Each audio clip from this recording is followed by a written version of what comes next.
नमस्कार मित्रांनो, आजच्या 20व्या शतकात आपल्या हाताच्या एका क्लिकवर जगातील सर्व माहिती उपलब्ध आहे. आपल्याला वाटतं की आपल्याकडे गुगल आहे, आर्टिफिशियल इंटेलिजन्स आहे, अफाट पैसा आणि पदव्या आहेत. मग आता कोण्या मार्गदर्शकाची किंवा गुरुची काय गरज? पण माहिती, इन्फॉर्मेशन आणि ज्ञान यात एक पुसटशी पण अत्यंत महत्त्वाची रेषा असते. माहिती आपल्याला रस्ता दाखवू शकते, पण त्या रस्त्यावरून चालताना येणाऱ्या संकटाशी लढण्याचं बळ आणि मनाची शांती मात्र केवळ एक गुरुच देऊ शकतो. ही कथा आहे आदित्यची, एका अशा तरुणाची ज्याचा असा ठाम विश्वास होता की तो स्वतःचा मार्ग स्वतः शोधण्यास समर्थ आहे.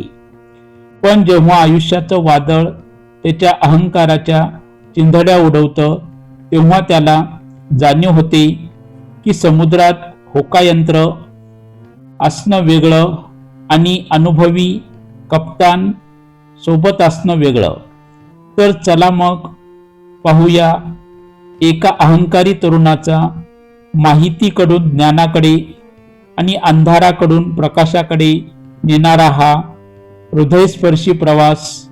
मुंबईतील एका 50 मजली कॉर्पोरेट ऑफिसचा कॅबिन बाहेर पावसाने जोर धरला आहे.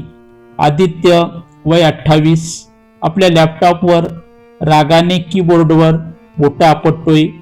त्याच्या टेबलावर best employee of the year ची ट्रॉफी आहे, पण त्याच्या चेहऱ्यावर यशाचा आनंद नाही, तर फक्त चिडचिड आहे. त्याचा सहकारी रोहन आत येतो. रोहन म्हणतो, अभिनंदन आदित्य, या महिन्यातही तू टार्गेट पूर्ण केलंस. पार्टी कधी? आदित्य थंडपणे म्हणतो, पार्टी कशाची? हे सगळं मी माझ्या मेहनतीने मिळवलंय. कोणाची मदत घेतली नाही आणि कोणाचे उपकार नाहीत. मला माहिती आहे माझं आयुष्य कसं जगायचं.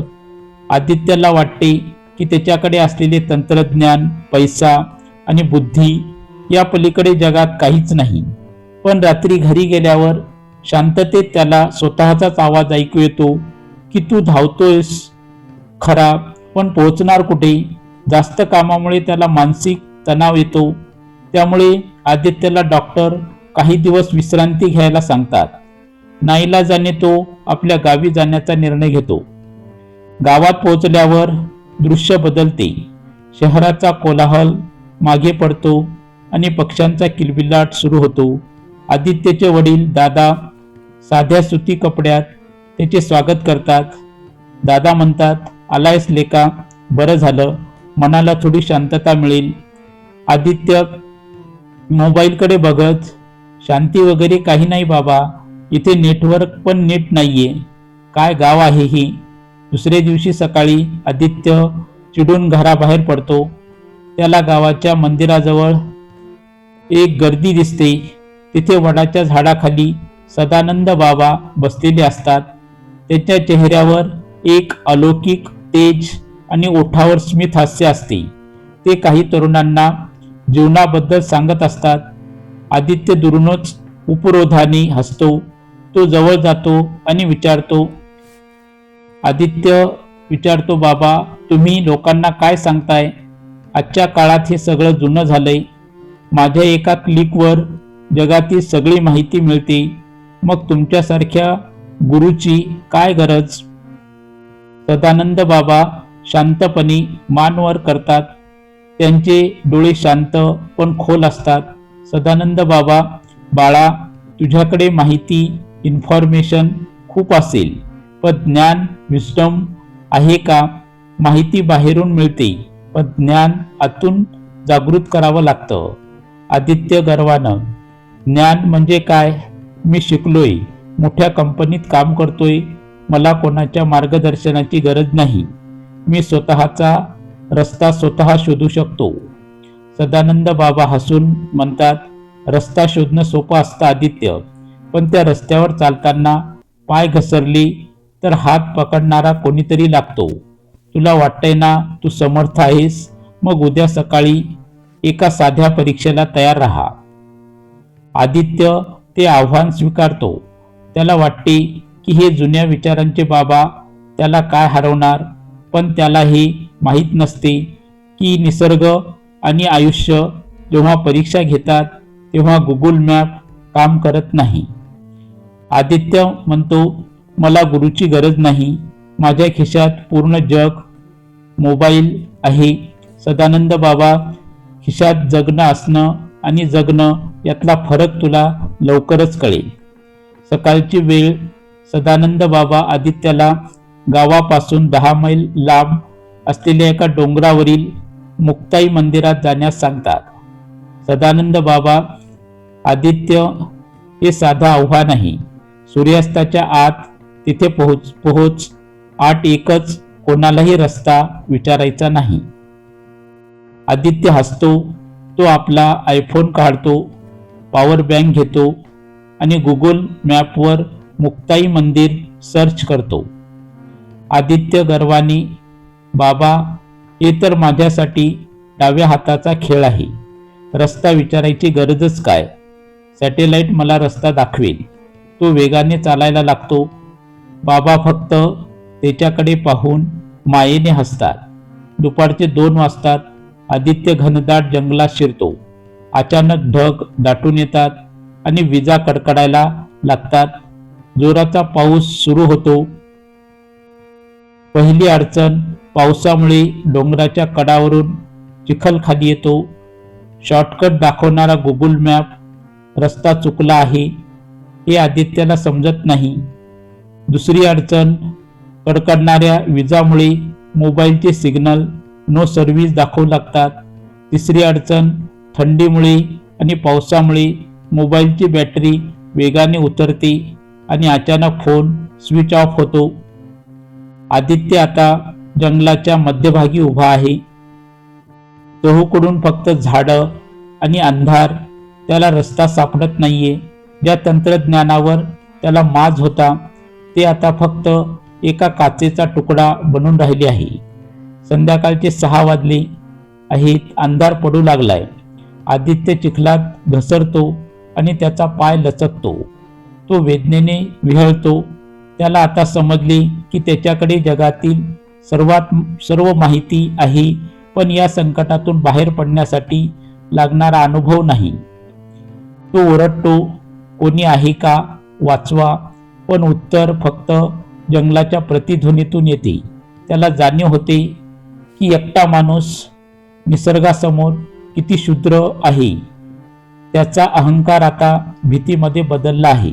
रात्रीचे 8 वाजले आहे. आदित्य थंडीने थरथर कापतोय.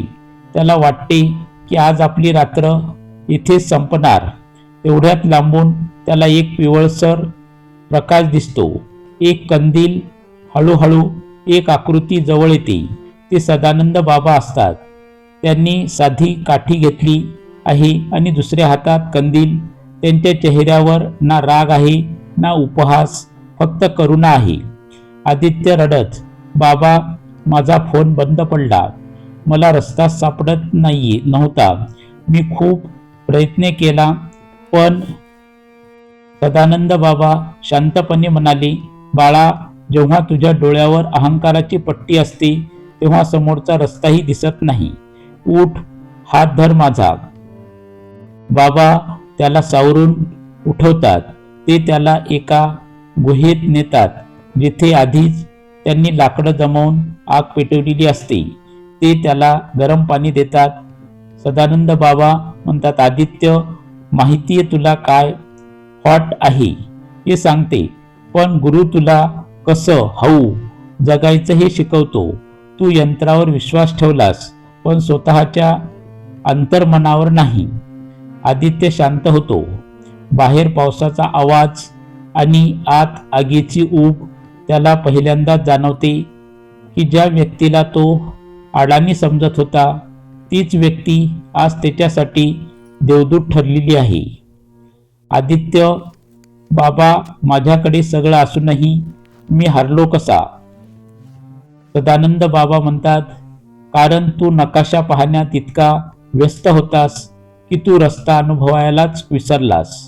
दुसरे दिवशी सकाळी आदित्यला जाग येते. ती पक्ष्यांच्या किलबिलाटाने आणि धुपाच्या सुगंधाने. तो पाहतो की सदानंद बाबा आश्रमाच्या अंगणात झाडं लावत आहे.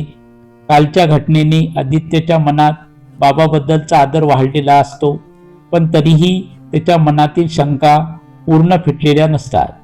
आदित्य हळूच विचारतो, बाबा, तुम्ही काल मला वाचवलंच, धन्यवाद. पण अजूनही मला एक प्रश्न पडलाय. तुम्ही कोणत्याही नकाशाशिवाय त्या रात्रीच्या अंधारात मला कसं शोधलं? सदानंद बाबा हसून म्हणतात, बाळा, ज्याला जंगलाची आणि निसर्गाची भाषा कळते त्याला नकाशाची गरज नसते. मी तुला शोधायला आलो नाही. मी फक्त त्या प्रकाशाकडे गेलो जो तू तुझ्या भीतीपोटी विसरला होतास. दुपारची वेळ. बाबा आदित्यला चहा घेण्यासाठी बोलवतात. बाबा चहा ओतायला सुरुवात करतात. कप भरतो तरीही बाबा चहा ओतणं थांबवत नाही. चहा कपाबाहेर सांडू लागतो. आदित्य ओरडून म्हणतो, बाबा काय करताय? कप भरलाय, थांबवा, चहा वाया जातोय. सदानंद बाबा शांतपणे थांबतात. अगदी बरोबर आदित्य, जसा हा कप भरलेला असताना यात नवीन चहा मावू शकत नाही, तसंच तुझं मन अहंकाराने भरलेलं असताना त्यात नवीन ज्ञान कसं काय मावणार? आधी स्वतःला रिकामं करायला शिक, मगच तुला काहीतरी प्राप्त होईल. आदित्यला आपली चूक समजते. तो बाबांच्या पाया पडतो. त्याच्या डोळ्यातून अश्रू येतात. आज पहिल्यांदाच त्याला जाणीव होते की पदव्यांनी मेंदू भरतो, पण गुरूंनी हृदय भरतं. पुढचे 15 दिवस आदित्य आश्रमातच थांबतो. तो तिथे काय काय करतो? शारीरिक श्रम. तो स्वतःच्या हाताने विहिरीतून पाणी काढतो, अंगण झाडतो. ज्या हाताने फक्त लॅपटॉप चालवला होता त्या हातांना आता मातीचा गंध लागतो. दुसऱ्याची सेवा करतो. गावातल्या एका गरीब मुलाला तो बाबाच्या सांगण्यावरून गणित शिकवू लागतो. जेव्हा तो मुलगा आनंदाने त्याला मिठी मारतो तेव्हा आदित्यला समजते की खऱ्या सुखाची व्याख्या पॅकेजमध्ये नाही तर समाधानात आहे. मौन व्रत. बाबा त्याला 2 दिवस मौन पाळायला सांगतात. या शांततेत आदित्यला स्वतःच्या श्वासाचा आवाज आणि मनातील गोंधळ स्पष्ट ऐकू येतो. एका संध्याकाळी टेकडीवर बसलेले असताना बाबा आदित्यला एक जुना कंदील देतात. सदानंद बाबा म्हणतात, आदित्य, आता तुझ्या शहरात परतण्याची वेळ आली आहे. आदित्य भाऊक होऊन म्हणतो, नाही बाबा, मला इथेच राहायचंय. तिथे परत गेल्यावर मी पुन्हा हरवून जाईल. सदानंद बाबा म्हणतात, नाही बाळा, दिवा घरात ठेवण्यासाठी नसतो, तो अंधारात उजेड देण्यासाठी असतो. तुला जे इथे मिळाले ते तुला जगाला द्यायचं आहे. लक्षात ठेव, गुरु म्हणजे व्यक्ती नाही, गुरु म्हणजे दृष्टी आहे. आता तू जिथे जाशील तिथे तुला तुझ्यातला गुरु रस्ता दाखवेल. सदानंद बाबा म्हणतात, माहिती तुझ्या डोक्यात असते, पण ज्ञान तुझ्या वागण्यात असावं लागतं. आदित्य म्हणतो, बाबा, मला आता समजलंय. रस्ता शोधण्यासाठी डोळे नाही तर दृष्टी लागते, जी तुम्ही मला दिलीत. काही आठवड्यानंतर आदित्य पुन्हा आपल्या मुंबईतील कॉर्पोरेट ऑफिसमध्ये परततो.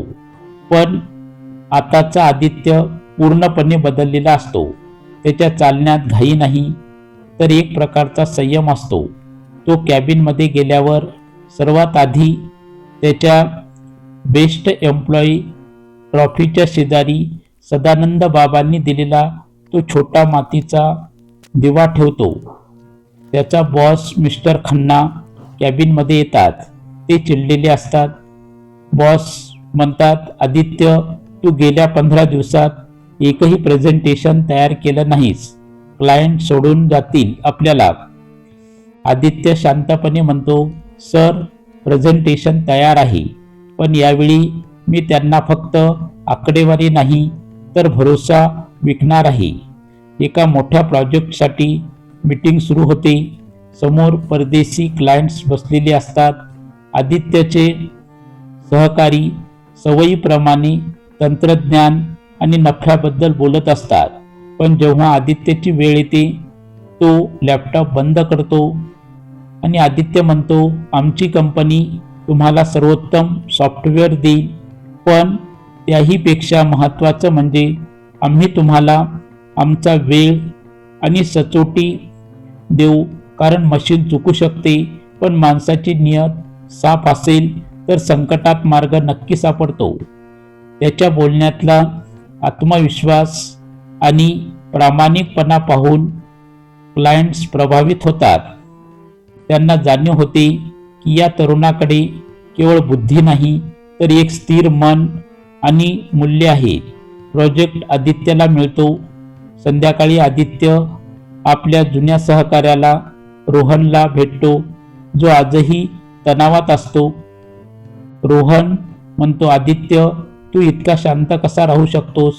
एवढं प्रेशर असूनही तुझ्या चेहऱ्यावर चिंता कशी नाही? आदित्य म्हणतो, कारण रोहन, मी आता प्रवासात नकाशावर नाही तर सारथ्यावर विश्वास ठेवतो. जेव्हा आपल्या आयुष्यात एक गुरु असतो तेव्हा वादळ येतं पण जहाज बुडत नाही. आदित्य आपल्या खिशातून सदानंद बाबांचा फोटो काढतो आणि त्यांच्या आठवणीत डोळे मिटतो. कॅमेरा पुन्हा गावच्या त्या वडाच्या झाडाकडे वळतो. सदानंद बाबा आजही तिथेच बसलेले असतात. त्यांच्या समोर एक नवीन तरुण आदित्यसारखाच अहंकाराने बोलत असतो. बाबा त्या तरुणाकडे पाहून अगदी तसंच मायेने हसतात जसं ते आदित्यकडे पाहून हसले होते. आदित्यचा आवाज, आयुष्यात गुरु का असावा? कारण माहिती आपल्याला रस्ता दाखवू शकते, पण त्या रस्त्यावरून चालताना जेव्हा आपल्या पायात काटा टोचतो तेव्हा तो काटा काढून पुन्हा चालायला लावणारी ताकद फक्त गुरुच देऊ शकतो. गुरु म्हणजे केवळ व्यक्ती नाही, गुरु म्हणजे अंधारातून प्रकाशाकडे नेणारा एक अखंड प्रवास आहे. कॅमेरा हळूहळू आभाळाकडे जातो, जिथे ढगाच्या आड लपलेला सूर्य पुन्हा तळपू लागतो. ही कथा आपल्याला शिकवते, गुरुर ब्रह्मा गुरुर विष्णू गुरुर्देव महेश्वरः गुरुर साक्षात परब्रह्म तस्मै श्री गुरुवे नमः. आपण कितीही प्रगत झालो तरी जीवनाच्या मूलभूत मूल्यासाठी आणि कठीण प्रसंगात स्वतःला सावरण्यासाठी एका मार्गदर्शकाची, एका गुरुची नितांत गरज असते. संध्याकाळची वेळ आहे. आदित्य आपल्या घराच्या बाल्कनीत उभा राहून शहराच्या लुकलुकणाऱ्या दिव्याकडे पाहत आहे. त्याच्या हातात सदानंद बाबांनी दिलेला तो छोटा मातीचा दिवा आहे. तो दिवा पेटवतो आणि अंधारावर प्रकाशाचा एक छोटासा विजय साजरा होतो. आदित्यचा मनातील आवाज, आजवर मला वाटायचं की माझ्याकडच्या पदव्या, माझा पगार आणि माझं तंत्रज्ञान हीच माझी ताकद आहे. पण एका वादळाने मला माझी जागा दाखवून दिली. मला समजलं की माहितीच्या महाजालात, इंटरनेट आपण पोहू तर शकतो, पण जीवनरूपी अथांग सागर पार करण्यासाठी एका अनुभवी नावाड्याची म्हणजेच गुरुची गरज असते. जीवनात गुरु का असावा? कारण जेव्हा मार्ग संपतात तेव्हा गुरु वळण दाखवतात. जेव्हा अहंकार डोळे झाकून टाकतो तेव्हा गुरु दृष्टी देतात. आणि जेव्हा जग आपल्याला हरलेलं समजतं तेव्हा गुरु आपल्यातील जिंकण्याची जिद्द जागी करतात. गुरु म्हणजे केवळ मंत्र देणारे साधू नव्हे, तर गुरु म्हणजे तो विचार आहे जो आपल्याला अंधारातून प्रकाशाकडे, असत्याकडून सत्याकडे आणि विनाशाकडून विकासाकडे नेतो. तुमच्याकडे सर्व काही असूनही जर जीवनात शांती नसेल तर समजून जा की तुम्हाला गुरुच्या स्पर्शाची गरज आहे. माहिती मेंदूला श्रीमंत करते, पण गुरु हृदयाला प्रगल्भ करतात. गुरुविन न मिळे ज्ञान. म्हणून कृतज्ञता प्रेक्षकांना आपल्या आयुष्यातील शिक्षकाविषयी, पालकाविषयी किंवा मार्गदर्शकाविषयी कृतज्ञता वाटेल. नम्रता, कितीही यशस्वी झालो तरी जमिनीवर पाय ठेवणे किती महत्त्वाचे आहे हे उमजते. सत्य, तंत्रज्ञान हे साधन आहे, साध्य नाही, हा महत्त्वाचा धडा मिळेल. तर तुम्हाला ही कथा कशी वाटली ते कमेंट्समध्ये लिहायला विसरू नका. जर ही कथा तुम्हाला आवडली असेल तर व्हिडिओला लाईक करा आणि अशाच धार्मिक कथांसाठी माझ्या चॅनलला सबस्क्राईब करा. तर भेटूया पुढच्या व्हिडिओमध्ये एका छान गोष्टी, एका नवीन कथेसह. धन्यवाद. नमस्कार. जय हिंद, जय महाराष्ट्र, जय भारत.